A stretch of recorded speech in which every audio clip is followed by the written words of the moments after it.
என்னடா இருட்டு ரூம்ல வீடியோ பண்றவங்க இப்ப வெட்ட வெளியில பச்சை பசேன்னு வந்து நிக்கிறோம்னு பாத்தீங்களா? அது ஒண்ணும் இல்லைங்க. கிரீன் டீயை பத்தி பேசுறதுனால கிரீனிஷ் பெட்டர். நீங்க குடிக்கிற கிரீன் டீனால உங்க உடம்புக்கு பெரிய பாதிப்புன்னு சொன்னா உங்களால நம்ப முடியுமா? இல்ல புரியல. ஆமாங்க. அது என்னன்னு தெரிஞ்சுக்க இந்த வீடியோ ஃபுல்லா பாருங்க. வெறும் வயிற்றுல கிரீன் டீ குடிங்க. உங்க மெட்டபாலிசம் பூஸ்ட் ஆகல இல்லையா? உங்களோட அசிடிட்டி கண்டிப்பா பூஸ்ட் ஆகும். 250 ml கிரீன் டீ 30 ல 50 mg இதனால இன்சோம்னியா, ஆங்ஸைட்டி, ஸ்டொமக் அல்சர் மாதிரி பல ப்ராப்ளம் சான்ஸ். இதெல்லாம் நீங்க அளவுக்கு அதிகமா குடிக்கிறதுனால தாங்க வரும்.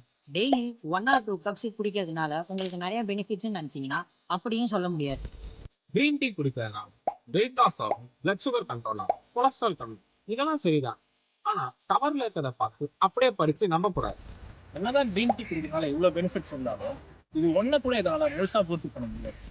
உங்களுக்கு வெயிட் லாஸ் பண்ணணுமா இது சப்போர்ட் பண்ணும். கொலஸ்ட்ரால் கம்மி பண்ணணுமா இது சப்போர்ட் பண்ணும். என் பிளட் சுகர் லெவல் கம்மி பண்ணணுமா இது சப்போர்ட் பண்ணும். இந்த மாதிரி கொஞ்சம் சப்போர்ட் மட்டும் தான் பண்ணுமே தவிர இதை மட்டும் யூஸ் பண்ணீங்கன்னா நல்ல ரிசல்ட் தராது.